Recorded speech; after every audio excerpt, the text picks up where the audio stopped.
Bonjour, nous allons parler du système national de santé ou comment se profile l'accès aux soins en Algérie ainsi que les services de santé. Nous allons essayer de comprendre comment a évolué ce système depuis l'indépendance de notre pays et comment est organisé le système de santé, ainsi que nous allons essayer d'analyser les contraintes qu'il vit aujourd'hui. Un peu d'histoire ou d'évolution historique. Il faut savoir qu'en 1962, l'Algérie ne comptait que 500 médecins sur l'ensemble du territoire, dont 50%, c'est-à-dire la moitié, étaient des nationaux, pour une population générale de 10 millions et demi d'habitants. On notait une insuffisance importante en infrastructures de santé, en hôpitaux et en structures de santé de base. Le système, ceci a duré pendant une dizaine d'années. Cette insuffisance importante a duré pendant une dizaine d'années. L'accès aux soins était plutôt laborieux, surtout dans les zones du sud et les zones reculées, ainsi que dans les zones rurales. À partir de 1972, il y a eu des réformes qui commençaient à se mettre en place avec les revenus générés par le pétrole et ainsi que l'industrialisation. On a commencé à s'intéresser un petit peu à mettre de l'ordre réorganiser le système de santé et notamment une, une décision phare qui a été dictée en janvier 1974, c'était l'institution de la gratuité des soins pour la totalité de la population. C'était la date la plus importante dans le système de santé national. Mais aussi, on a commencé à réformer les études médicales et puis à mettre en place un peu plus de facultés de médecine. On a commencé aussi à subdiviser le pays en secteurs sanitaires, qui couvraient des bassins de population. Et donc, l'objet du secteur sanitaire, c'est donc assurer des services de santé, un minimum de services de santé pour la population. C'était essentiellement des soins de santé de base et donc sur un bassin de population de manière à ne pas laisser pour compte. Le secteur sanitaire étant considéré comme étant le pivot organisationnel du système de santé. Mais aussi, il faut savoir qu'à cette période, l'Algérie a commencé à connaître une importante explosion démographique avec une grande remontée des populations dans le nord ainsi que dans les villes avec l'exode rural à la recherche du travail. Et donc avec tous ces déplacements de population, d'explosion démographique, on a commencé à voir l'émergence des maladies transmissibles, notamment les zoonoses, et beaucoup d'épidémies de maladies à transmission hydrique, notamment une situation endémique de la typhoïde avec pas mal d'épidémies de choléra qui ont ponctué cette période. Entre 1982 à 1992, où il y a eu au départ, l'Algérie a connu quand même relativement une richesse due à la vente des hydrocarbures. D'importantes réalisations en infrastructure ont été réalisées, notamment c'était des grands hôpitaux et puis beaucoup de structures légères, des polycliniques, des dispensaires, des CHU. 13 CHU, on est arrivé à monter à cette époque 13 CHU répartis sur la zone littorale, dont la mission était d'assurer les soins, la formation et en même temps la recherche. Mais c'est une période qui a commencé à connaître un nouveau profil épidémiologique avec l'amélioration des revenus, l'amélioration aussi des conditions de vie, de l'accès aux soins Et donc, on a commencé à observer une transition épidémiologique en termes de profil de maladie. On commençait avec les programmes de vaccination et d'hygiène de milieu, et les programmes sur l'hygiène du milieu, de l'amélioration de la nutrition, une diminution relative des maladies transmissibles, mais en même temps une augmentation des maladies chroniques liées à la modification du mode de vie, à, à l'augmentation, à la malbouffe, et puis l'absence d'activité physique, enfin le tabagisme, l'industrialisation avec toute la pollution qu'elle génère. Donc on a commencé à observer l'apparition des maladies chroniques, mais aussi à une baisse des maladies infectieuses ou maladies transmissibles, donc occasionnant ainsi un double fardeau pour les services de santé. À partir de la crise économique de 1986, les services de santé qui s'étaient multipliés dans tout le pays, y compris des grands hôpitaux dans le sud algérien, ont commencé à connaître des difficultés de financement et des pénuries multiples. Nous avons connu des grandes pénuries, notamment des pénuries d'antituberculeux, alors que l'Algérie connaissait encore un fort impact de la tuberculose. À ce moment-là, l'État a voulu se désengager un petit peu de, de ces programmes de santé publique qui étaient et de promotion plutôt de santé publique qui étaient prédominants avec le développement de la santé et des secteurs sanitaires. C'était surtout la santé publique qui était la plus, euh, la plus prégnante le système de santé. Et donc en 86, avec la baisse des ressources, l'État a voulu se désengager un petit peu de cette médecine gratuite pour 100% de la population. Elle a ensuite mis en place, elle a commencé à formaliser l'exercice libéral de la médecine dès 1986. C'est-à-dire qu'avant, tous les médecins, ou plus de 90% des médecins, travaillaient dans certains secteurs publics. Il était assez difficile de pouvoir s'installer en libéral et les cliniques privées n'étaient pas très nombreuses en Algérie, elles étaient même extrêmement rares. En 90, avec l'aggravation de la crise économique, là, ce désengagement a continué et donc l'État a commencé à autoriser les structures d'hospitalisation en profession libérale, c'est-à-dire l'ouverture des cliniques. Et donc, c'est en 90 que les cliniques privées ont commencé à voir le jour de façon assez importante.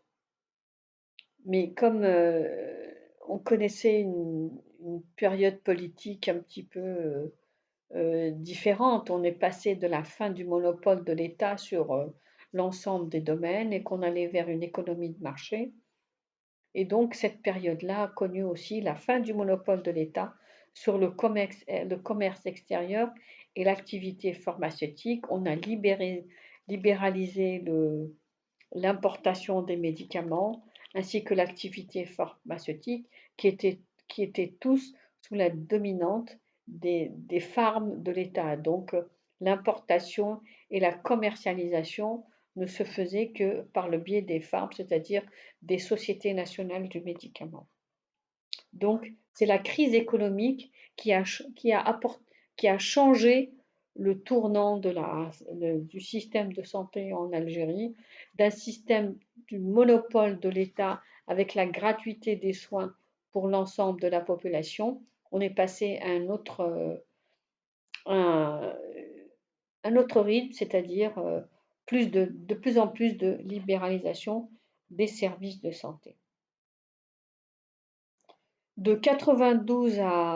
1992 à 2002, notre pays a connu une période assez difficile et turbulente en termes de sécurité, de conditions de vie de la société, où on a connu une destruction massive des infrastructures sanitaires, notamment dans l'intérieur du pays, ainsi que des infrastructures éducatives et industrielles. Donc cette période-là a vu un effondrement du système économique mais aussi social. Et, et donc les services de santé ont souffert assez lourdement de cette période. Notamment, des équipements de services de santé ont été détruits, ainsi que des équipes. Les équipes mobiles qui partaient faire des consultations ou des campagnes de vaccination rencontraient des difficultés, des ambulances étaient détruites, et donc les services de santé ont perdu non seulement des équipements, des infrastructures, mais aussi des personnes. Et donc, des programmes ont été mis en danger, notamment c'était les programmes de santé publique, mais aussi l'accès aux soins. À cette époque-là, on a commencé aussi à réfléchir à la mise en place de, euh, à une réflexion plutôt régionale de la santé. Régionale, en pensant que, à juste titre d'ailleurs, que toutes les régions du pays ne connaissaient pas les mêmes problèmes de santé. Dans le sud, c'était essentiellement des problèmes liés au trachome, à la malnutrition, au scorpionisme. Dans le nord, c'était essentiellement la transition épidémiologique avec l'impact des maladies chroniques.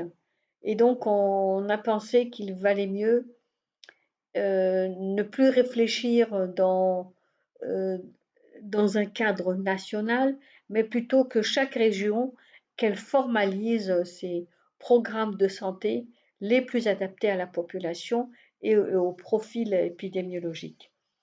Mais aussi, donc c'est une forme de décentralisation, mais aussi en intersectoriel, c'est-à-dire comment combiner les programmes de santé avec les programmes de développement socio-économique pour faire de la promotion de la santé. On a commencé donc à mettre en place un conseil régional de la santé pour coordonner les actions sanitaires dans les régions sanitaires. Et donc, on a décrété 5 régions sanitaires, la région euh, nord-ouest, coordonnée par Oran, la région centre coordonnée par Alger, la région nord-est coordonnée par Constantine, la région sud-est contrôlée coordonnée par Ouargla, et puis la région sud-ouest coordonnée par Béchar. Donc 5 grandes régions correspondant à 5 grands profils épidémiologiques. On a commencé aussi à cette période à voir l'émergence de structures de soutien au ministère, aux activités du ministère de la Santé, comme par exemple le laboratoire national de contrôle des produits pharmaceutiques, avec la libéralisation, et puis il fallait bien, avec tous les problèmes liés aux médicaments, contrôler la qualité des médicaments avec ce laboratoire de contrôle. L'Institut Pasteur, dont la mission est une mission liée à la production des sérums, importation et commercialisation des vaccins, contrôle des maladies infectieuses. Ensuite, on a mis en place la pharmacie centrale des hôpitaux qui a pour mission, euh, d'alimenter les hôpitaux en produits pharmaceutiques, seulement les hôpitaux. Un centre national de pharmaco et de matériaux-vigilance, le CNPM. Vous avez remarqué, enfin vous savez bien que avec l'avènement et l'augmentation du nombre de produits pharmaceutiques et de matériaux, on observe de plus en plus d'effets secondaires, et donc il s'agit de faire de la pharmaco et de la matériovigilance, et donc d'enregistrer tous les accidents liés aux produits utilisés. L'Agence nationale du sang et le CNP ou Centre national de toxicologie, ainsi que d'autres structures qui sont venues en soutien au programme de santé publique du ministère. Pendant cette décennie, on a pu encore voir, on a pu réorganiser aussi les CHU, mais aussi les établissements hospitaliers spécialisés et les secteurs sanitaires, en leur attribuant des conseils d'administration pour la gestion de leur budget et de leurs programmes respectifs. Et ensuite, on a continué dans les programmes de privatisation pour essayer de maintenir le plus de praticiens dans le secteur public en autorisant les praticiens à avoir une activité complémentaire dans le privé deux après-midi par semaine, histoire d'améliorer leurs conditions de leurs revenus, et tout en les maintenant au sein des secteurs publics. Mais aussi, dans cette période-là, on a redéfini la politique du médicament par les investissements avec des nouveaux investisseurs, en encourageant les importateurs à devenir, après un délai de 3 ans, aussi des producteurs de médicaments pour arrêter la dépendance de l'Algérie vis-à-vis de l'international en matière d'accès aux médicaments. Toujours dans cette période, au cours de la période de la décennie 2002-2012, on a beaucoup parlé de réforme hospitalière avec 4 objectifs principaux: planifier et organiser l'offre de soins dans tous les établissements hospitaliers, de manière à organiser l'offre de soins à une échelle nationale, voire régionale. On a beaucoup parlé d'humanisation des soins de santé, des hôpitaux dans lesquels on n'a pas peur d'y aller. On a parlé de l'humanisation des soins et puis de la sécurité des soins, la lutte contre les infections liées aux soins, contre la transmission, la sécurité du don de sang, et donc toutes les questions liées à la sécurité des soins, sécuriser donc les prestations de soins, lutter contre les infections liées aux soins et lutter contre les effets du don de sang, de la transfusion sanguine. On a aussi parlé beaucoup comme objectif, on avait comme la modernisation des établissements de santé, et en créant de nouvelles activités, en suscitant une nouvelle demande de soins et en implantant un nouveau modèle de prise en charge, c'est-à-dire de jour, l'hôpital de jour, mais aussi les soins à domicile. L'hôpital de jour, son objet est de réduire les durées d'hospitalisation et de ne pas couper le malade de sa famille et de sa vie quotidienne, mais aussi les soins à domicile où l'hôpital se déplace pour éviter les hospitalisations et donc l'augmentation des coûts pour l'hôpital. Donc, des équipes mobiles se déplacent dans les familles et vont surveiller les malades, les consulter en cas d'urgence et puis de façon régulière. Par ailleurs, faciliter l'accès aux services publics hospitaliers avec en mettant en place des stratégies de solidarité et d'équité, c'est-à-dire d'accès facilité pour tous. En mai 2007, il y a eu un important décret. C'était celui qui créait les établissements publics hospitaliers et les établissements publics de santé de proximité. C'était un décret en fait qui venait modifier les secteurs sanitaires qu'on connaissait. On connaissait le secteur sanitaire qui prenait en charge les soins de santé pour des bassins de population, et donc Le secteur sanitaire chapeautait des établissements, des hôpitaux de daïra ou des petits hôpitaux, mais aussi des polycliniques, des dispensaires et des salles de soins. Mais avec l'avènement de ce nouveau décret sur les EPH et les EPSP, on a séparé les hôpitaux, les établissements hospitaliers des EPSP, le PSP étant les établissements publics de santé de proximité qui couvrent un bassin de population, mais seulement dans les services de l'ambulatoire, c'est-à-dire qu'ils chapeautent des polycliniques et des dispensaires, des petits dispensaires.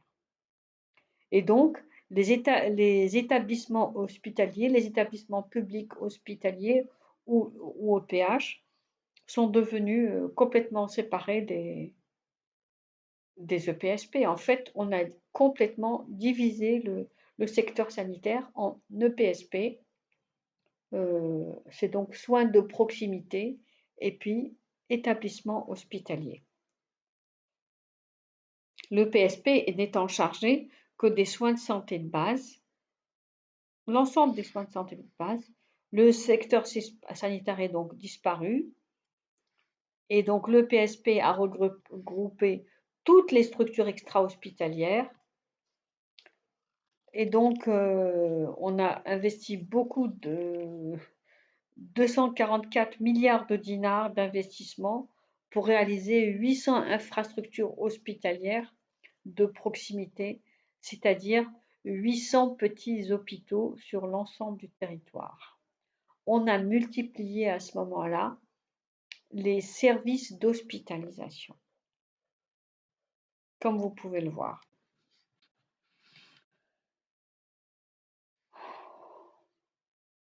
Actuellement, comment est organisé le système de santé? D'abord, il existe des soins de premier recours ou soins de proximité assurés par, je rappelle bien, les EPSP ou établissements publics de santé de proximité.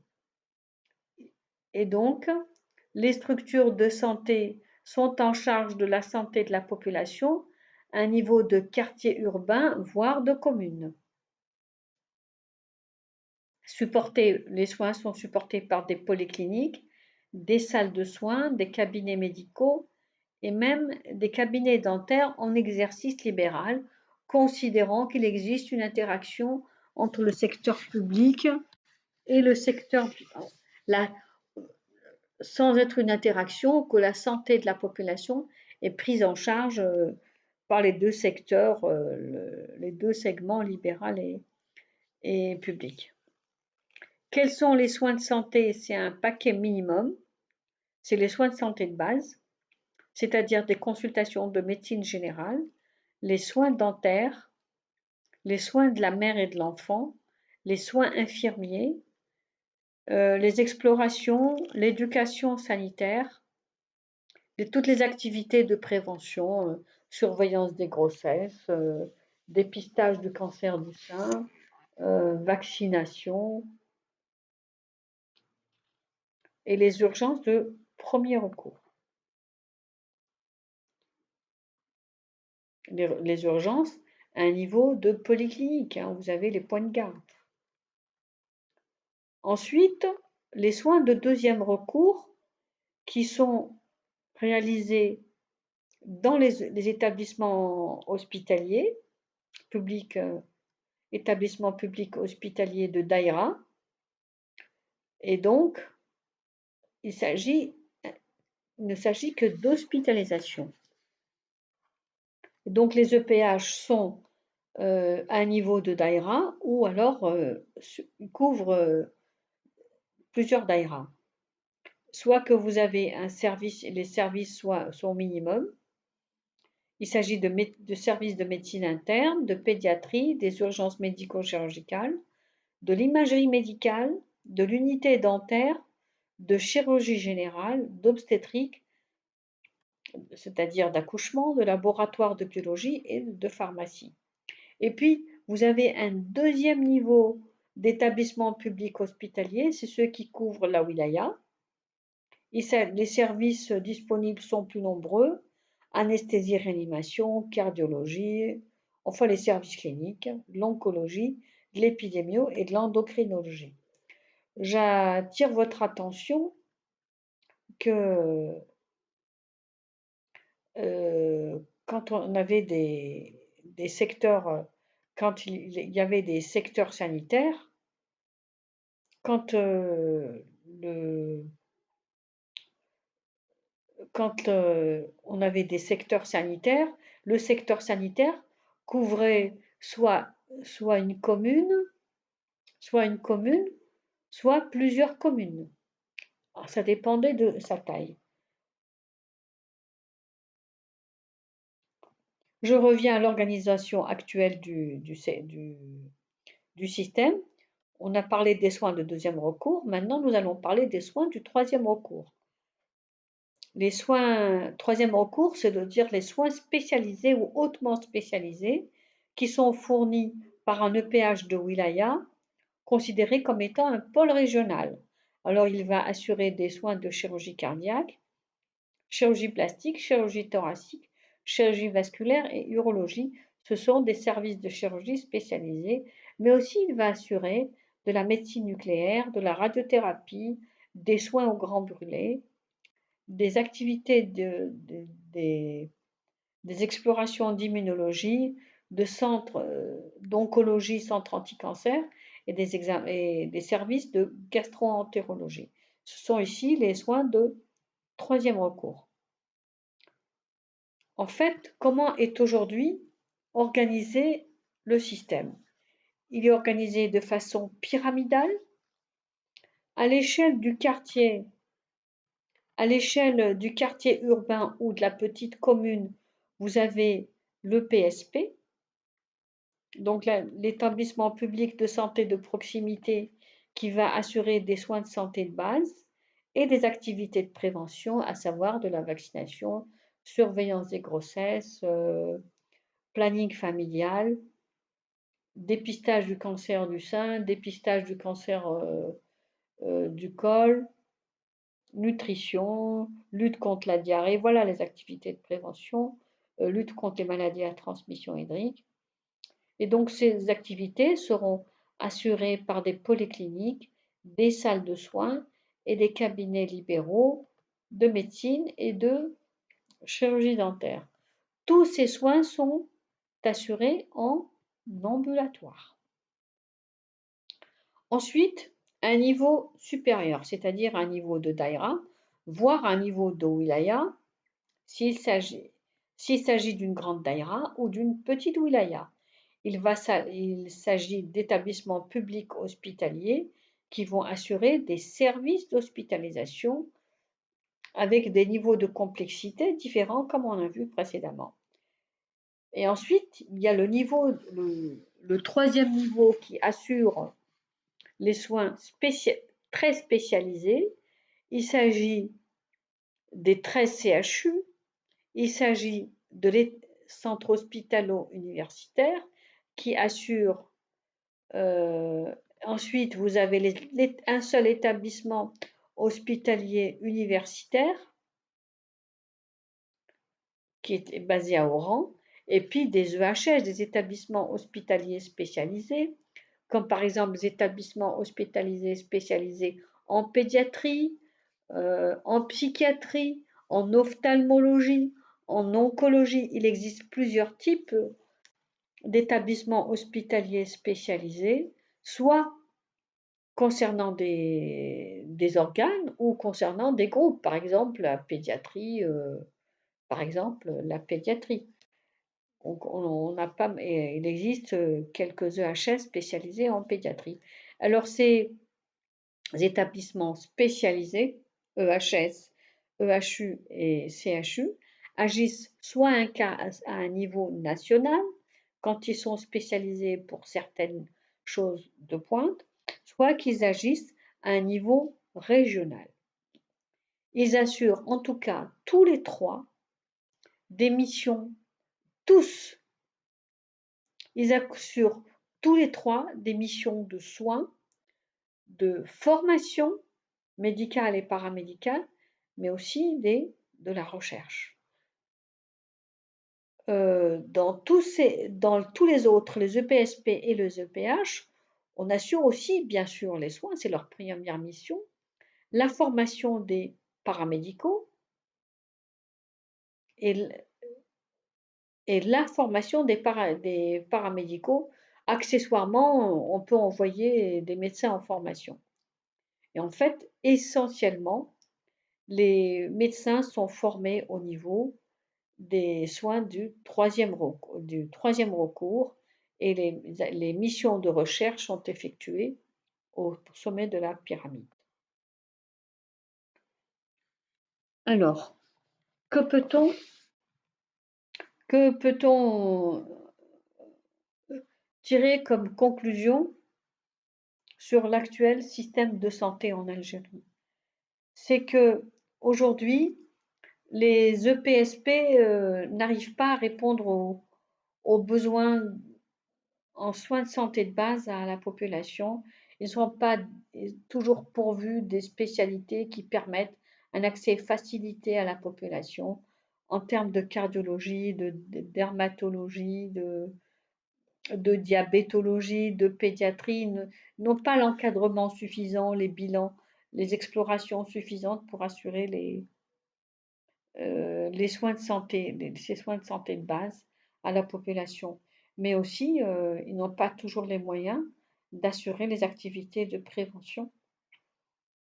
Alors, les citoyens sont obligés d'affluer vers les hôpitaux, les établissements hospitaliers, ce qui va coûter beaucoup plus cher pour le secteur de la santé. Dès qu'on parle d'hospitalisation, les coûts sont multipliés. Mais aussi, il faut noter que les établissements hospitaliers n'ont aucune activité de prévention. Or, euh, on ne peut pas faire de la santé publique ni de la promotion de la santé si on n'assure pas des activités de prévention. Et ce qu'on peut voir entre PSP et EPH, c'est qu'en définitive, le curatif a pris le pas sur le préventif, alors que auparavant, les aspects de prévention des maladies et de santé publique étaient prédominants en Algérie. C'est aujourd'hui le curatif qui est prédominant. Autre chose, il y a un tel cloisonnement d'un système à l'autre entre le premier, deuxième et troisième recours que il y a des difficultés de mise en commun des moyens, de fédération, de fédérer les moyens, les ressources pour répondre aux besoins de santé de la population. Il n'y a pas de réseau de soins qui est mis en place et donc les patients peuvent difficilement passer d'une étape à l'autre. Il n'y a pas de partenariat mis en place entre les services de santé pour faciliter l'accès des patients d'un niveau à l'autre et d'un service à l'autre. On ne sait pas quelle est la meilleure trajectoire de soins qu'on peut fournir à un patient. On ne sait pas véritablement orienter un patient. Et dans notre service de santé, on ne sait pas qui est spécialiste de quelle pathologie à moindre coût, à moindre risque. On ne sait pas en fait, même les professionnels de la santé ne savent pas où envoyer leurs malades. Et donc, quand on a des relations, ça passe bien, mais quand on n'en a pas, en fait, il n'y a pas de lisibilité de l'offre de soins.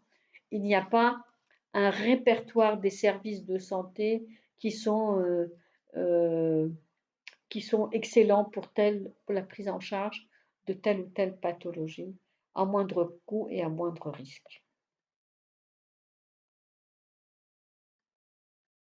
Je vous remercie.